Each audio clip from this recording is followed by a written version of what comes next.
السلام علیکم ورحمۃ اللہ وبرکاتہ۔ آج کی حدیث شریف میں ہم پڑھیں گے کہ استغفار کے سب سے بہترین کلمات کون سے ہیں۔ ویسے تو آپ صلی اللہ علیہ وسلم سے بہت سارے استغفار کے کلمات منقول ہیں، آج ان کے بارے میں پڑھیں گے جنہیں آپ صلی اللہ علیہ وسلم نے سب سے بہترین قرار دیا ہے۔ شداد بن اوس رضی اللہ تعالی عنہ نے بیان کیا اور ان سے رسول اللہ صلی اللہ علیہ وسلم نے فرمایا کہ سید الاستغفار یہ ہے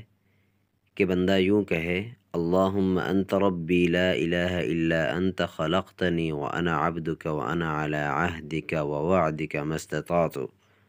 اعوذ بک من شر ما صنعت ابوء لک بنعمتک علی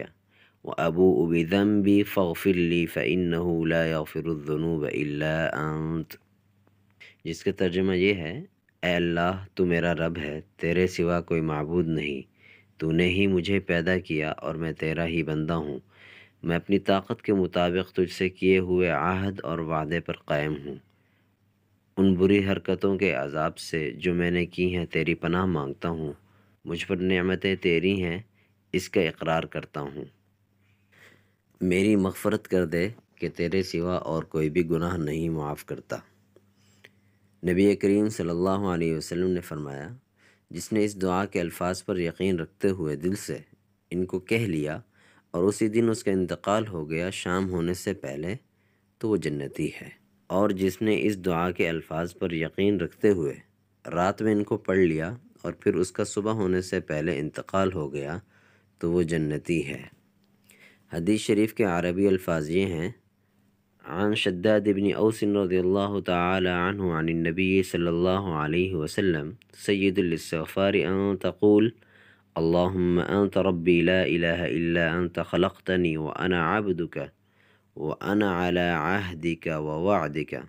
ما استطعت اعوذ بک من شر ما صنعت ابوء لک بنعمتک علی وابوء لک بذنبی فاغفر لی فانہ لا یغفر الذنوب الا انت۔ قال ومن قالها من النهار موقنا بها فمات من يومه قبل أن يمسي فهو من أهل الجنة، ومن قالها من الليل وهو موقن بها فمات قبل أن يصبح فهو من أهل الجنة۔ اس حدیث شریف کو امام بخاری رحمہ اللہ نے صحیح البخاری میں روایت کیا ہے۔